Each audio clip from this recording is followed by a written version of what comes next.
Well, in case you just joined us, the Pope has left the Mass site and is now in his Pope-mobile on the way to the Chancery office. Actually, I should say the Assumption Seminary, which is right next to the Chancery. Let's go back out to the Mass site where the faithful have, for the most part, fled the scene. Hollis and Lisa?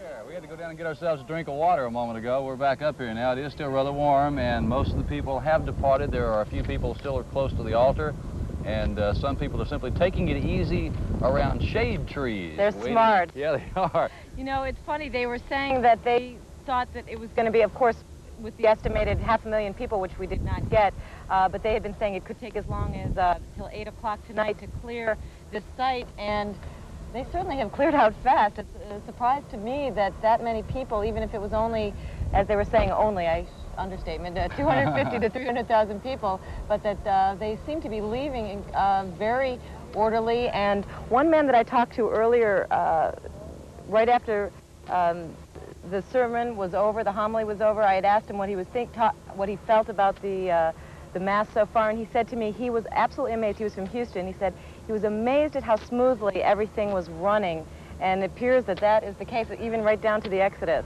I have to agree that all facets, all of the Mass, all the planning, the medical planning, the transportation, the ushers, it all worked quite well. And when the people that did require medical care were identified, they were taken over to this area very quickly, and those who needed medical care, greater medical care at hospitals, that was taken care of very quickly. And as Lisa just mentioned, there were some predictions that it would be much later before the Mass site was completely cleared and everybody back on the highways and the streets headed home. And it seems that that's going to be done now much quicker than earlier had been anticipated. I would not be surprised if everyone was out in the next hour and a half or so. And now we're getting some wind out here. After everybody starts to leave, it feels kind of good. We're actually getting a breeze, which is cooling us off somewhat. You can see that the only traffic that is moving is the motorcade. Over on one side is stalled traffic, the faithful and the assembled who are heading home, and here on this side is the pontiff. And it looks to me like he is not in the Pope-mobile. I was told that the only time he was going to be in a limousine was on the way from Kelly over to Westover Hills, but it's evident at this point that he is in a limousine. They'll probably ferry the Pope-mobile on over to the west side of town for his parade sometime in the next hour or so, while the Pope is having lunch with 24 bishops from Texas, either active or retired. And we ought to mention, as Lisa and Hollis said, everything was going so smoothly. To illustrate that, we should point out that the Pope is running on schedule. He's at Culebra and 410, if I recognize that Wendy's restaurant there. The fine dining that Bob does, he knows them all. We have some statistics, none too happy, about the 4 patients. Maybe I'm wrong about that. I guess we have 8 patients who were removed from the Mass site. 4 of them were taken to medical center, 3 by massed helicopter, 1 by ambulance. I was right the first time. 4 patients altogether. Fred Berlinger, 87 years old, is in serious condition. He has a heat stroke problem. He's from Garland, Texas. 21-year-old Lucia Lopez of San Antonio has heat exhaustion. She's in fair but stable condition. All these individuals at Medical Center Hospital. Helen Berlinger, I would presume either of some sort of relative of Fred Berlinger, from Garland. She's 43, has a fractured left elbow, fair and stable condition. I'd like to know what the circumstances surrounding that were. Arthur Taylor, 27, was evacuated by ambulance. He has heat exhaustion, and he's in serious condition. He's from San Antonio, Arthur Taylor. And we understand that another massed helicopter is on the way to the Mass site. So apparently there are a few more medical problems out there now that are being realized, perhaps now that the Mass is over and the crowd is leaving.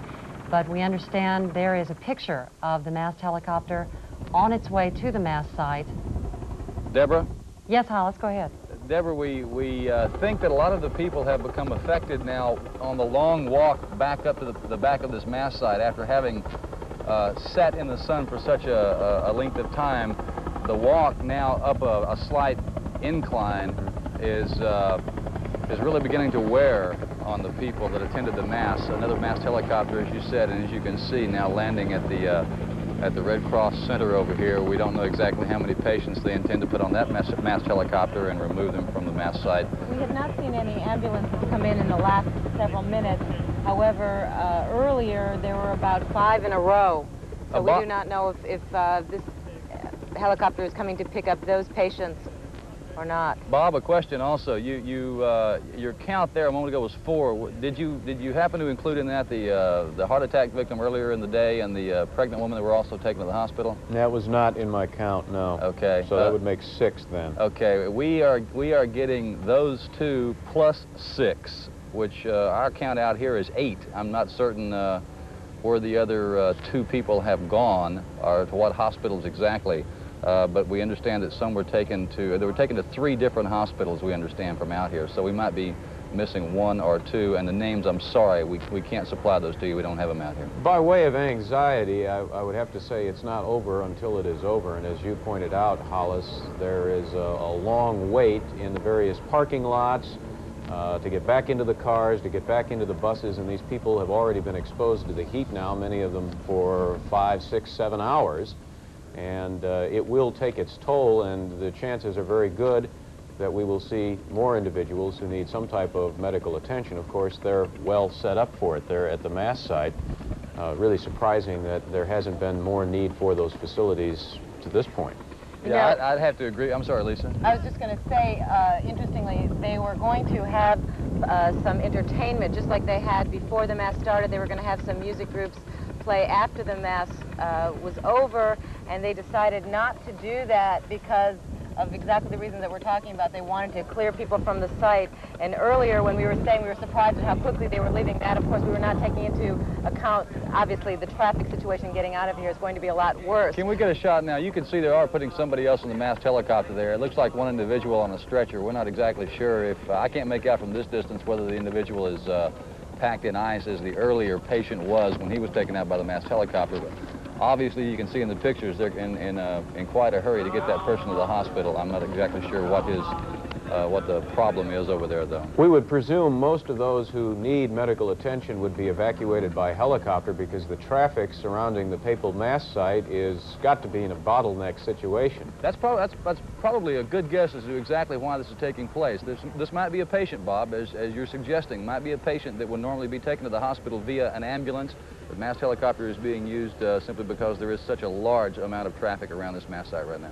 You know, one thing someone had pointed out earlier who was up by the altar, that many of the people that did not require such serious attention, medical attention, but had been suffering from the heat, feeling a little faint, that there was a remarkable willingness and sharing between the people and between the worshipers. Exactly. People were helping each other, giving each other water, wiping off each other's brows. If someone didn't have a towel and the next door neighbor that they didn't know did, they all helped each other out. And the people that were among the worshipers were very touched by that whole scene. Yeah, and so was the reporter, one of the reporters that related that story also to us.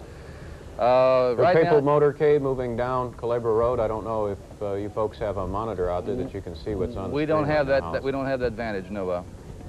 We are seeing the Pope's motorcade as it proceeds toward Assumption Seminary, toward a well-deserved rest, and toward, I'm sure, an equally well-deserved lunch for John Paul and the Texas bishops. You know, one reason why at least Catholic officials now are saying that the attendance at the Mass was a lot lower than predicted was a combination of the economy and a new Texas law which requires liability insurance from all those Mexican citizens coming across the border. Apparently, the combination of the fact that the folks didn't have money in the first place and they had to adhere to really very strict rules about insurance for their vehicles kept a lot of them at home. And there were a couple of AP stories that I've been reading throughout the morning that quoted Mexican nationals as saying, I couldn't afford it, couldn't come, what the heck, I can watch it on TV anyway. So I would presume a lot of them tuned in the Mass today via satellite. It was broadcast all over the world. And you can see some folks there who apparently knew that the pontiff would be traveling down Culebra, have, even though it's not a parade, have lined up along the sides of the streets just to get a glimpse. And I'm sure, though we can't see this from where our camera is in the helicopter, I'm sure that John Paul is not disappointing them and is waving and smiling, giving them a glimpse at the leader of the Catholic Church. We're going to take a break now as we wait for the motorcade to arrive at Assumption Seminary. We will be right back. Stay with us.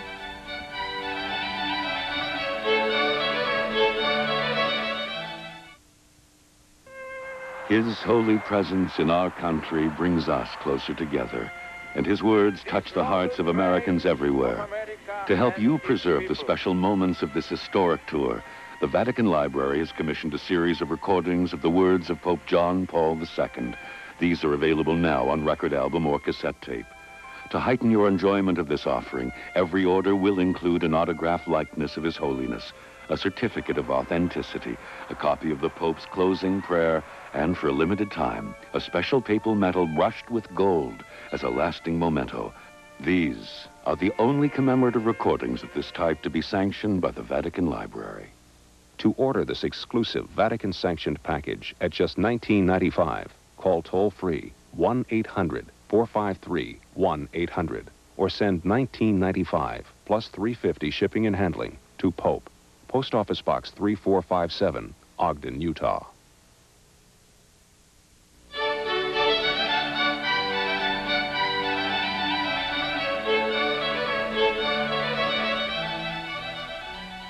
The Pope continues his motorcade towards Assumption Seminary, where he will have lunch. It's interesting to note that the papal visit is costing San Antonio a lot, $2.5 million to put on the Mass and the attendant hoopla around it. And then the city, these are some other figures that I saw, the city and the county and the state are chipping in another $2.5 million, so there's $5 million right there. But the total economic impact of the papal visit is said to be about $37 million. And let us say there that those pictures you saw before we lost our signal temporarily were of the motorcade passing St. Mary's University. Now, what more about the costs? How does it break down per city? It breaks down per city. We are, I think, about the fourth most expensive. Columbia, South Carolina had $473,000. Phoenix, $1.5 million. New Orleans, $2 million. Monterey, $2 million. San Antonio, $2.5 million, which, by the way, figures out to about $114,000 an hour. He's here for 22 hours. Miami was $2.8 million. Los Angeles, $3 million. And San Francisco, the most expensive city on the tour, $3.3 million for that. Father, let me ask you at this point about the criticism of such an expensive visit. What is the response to people who say all that money for a few hours? What's the point? How is it worth it? Well, unfortunately, the Holy Father cannot just drop in on a city. No, that doesn't happen. And visit his flock. Because he is head of state, the Secret Service is intimately involved in all the preparations and security precautions, and a lot of government money goes for that. And then just the entourage and housing the press and the other media people. It's a tremendous undertaking.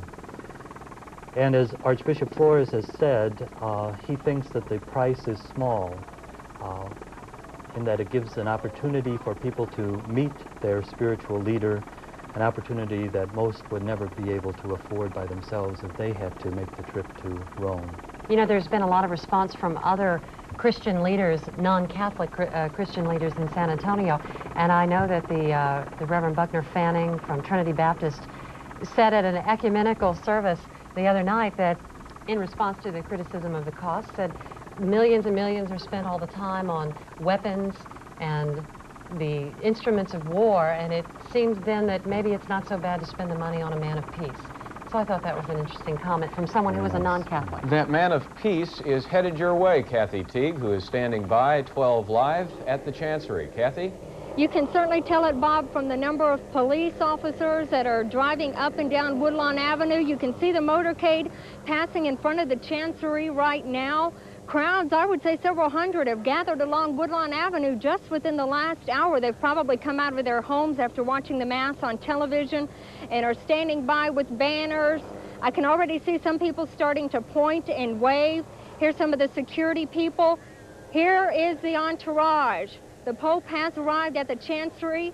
People are waving, smiling, snapping a lot of pictures. You can see the limousine with the Vatican colors as well as the American flag. He will be turning into the grounds of Assumption Seminary in just a few minutes.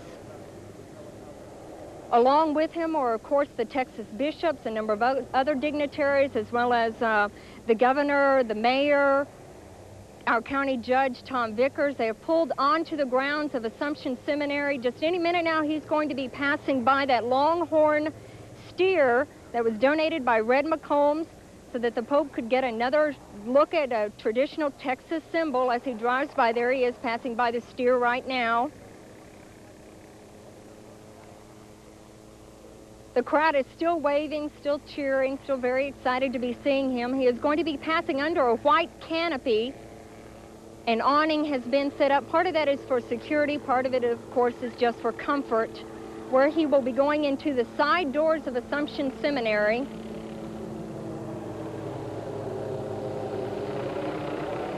The entourage is on time. They were scheduled to be here just a little bit before 2 o'clock, and they appear to be on schedule. He will be having lunch, as we've been telling everyone, with the Texas bishops, some of them retired, some of them presently presiding over some of the 14 dioceses within the state of Texas.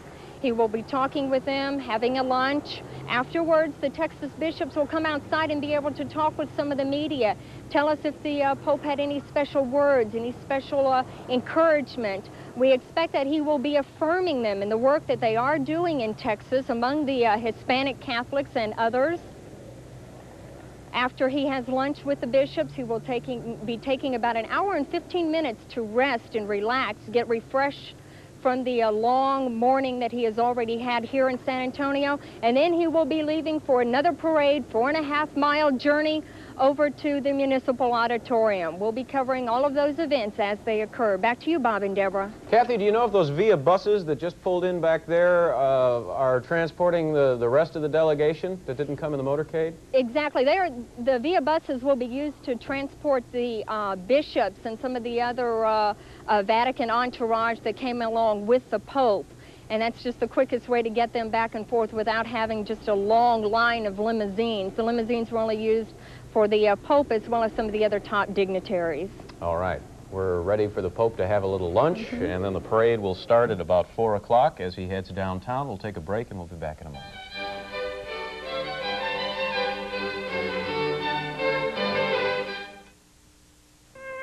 His holy presence in our country brings us closer together, and his words touch the hearts of Americans everywhere. To help you preserve the special moments of this historic tour, the Vatican Library has commissioned a series of recordings of the words of Pope John Paul II. These are available now on record album or cassette tape.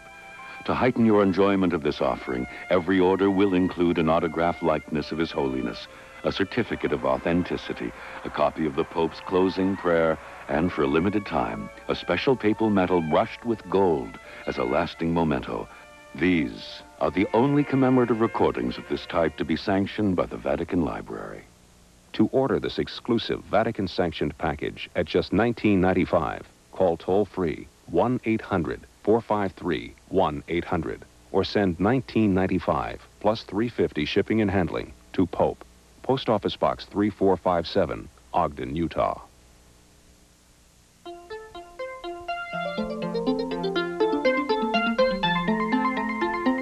As we prepare to take this break, as the Pope takes his break behind closed doors for lunch and a nap, we want to thank someone who has been with us all morning, Father James Sullivan at the Oblate School of Theology. You have helped us so much with your insight and your explanation of what we've seen and the impact that it's had on local Catholics. We'll be seeing you tonight, but we won't be talking to you because you're going to be at San Fernando Cathedral. That's right, Deborah. I hope to be there with all the formation people this evening. I just want to say before I exit that I've been impressed by the interest, the reverence, and the enthusiasm of all the people here at KSAT. We've had our own mini celebration of the Pope's coming. It has been. And it's been a joy to be with you this morning. Thank you so much. We're glad you could be with us. Father. It's a big moment for us for this to happen, too. We're glad you were with us. Well, thank you. As Deborah indicated, we're going to take a break for about 2 hours while the Pope has his lunch, talks with the bishops of Texas, both active and retired, and then he will climb back in the Pope Mobile at 4 o'clock, and we will beam up again and bring you nonstop coverage of the Pope's tour of San Antonio. Right to downtown San Antonio. But first we have to report to you a medical emergency in and around the Papal Mass site. Perhaps as many as 500 people have been overcome by heat, and Hollis Grizzard is live at the Mass site now with the latest details. Hollis, what's going on? Bob, the latest information we have right now is that the Red Cross officials here at the tent you're looking at, the Red Cross Center, have prepared or are currently preparing to receive approximately, as you said, 500 patients who have been overcome by heat exhaustion. We understand that the great majority of those were overcome after they'd already gotten in their cars and left the Papal Mass site. They made it to Highway 151, where supposedly dozens of drivers and passengers pulled off the side of the highway and started walking back. Okay, people that, I now understand that the people that were actually trying to walk up Highway 151 to their cars, which were parked some distance away, are the patients in question. The patients that we understand have been put on some VIA buses and Red Cross buses and are going to be returning here to the Red Cross site here at the Papal Mass site, because this is the area which is best equipped right now to deal with large numbers of heat-related illnesses. We did see 2 buses pull in a few moments ago. There appeared to be several people on board and some medical personnel on board also. They stopped for just a few moments, picked up 2 people, and then those buses departed. We saw them with a Sheriff's Department escort leave just a few moments ago. We can only assume that they're going now to the hospital. They did move some more Red Cross personnel in from other parts of the Papal Mass site, people that were just literally sitting back, taking it easy until they noticed or were notified that something had been happening or was happening out here. And now a large contingent of the Red Cross is here on the site, waiting for the transport of those heat-related victims or heat exhaustion victims back here. If we can get a close-up of some of the tents, well, not exactly in the tents, if we can go to the tents, you'll see that there are some patients, many patients inside those tents right now, and more Red Cross personnel moving towards them. It is really surprising that now most of the action, when we thought it was just about all over, especially the heat-related illnesses, is increasing actually. Yeah, Hollis, I'm a little concerned because the information I had read earlier indicates that the medical treatment areas there can handle about 300 people at a time, and you say 500 people are ready to descend on them. Is there any way they can handle that volume? Well, that may have been the reason that the 2 buses stopped temporarily and decided to go on somewhere else. Now we see a Mass helicopter coming in here again.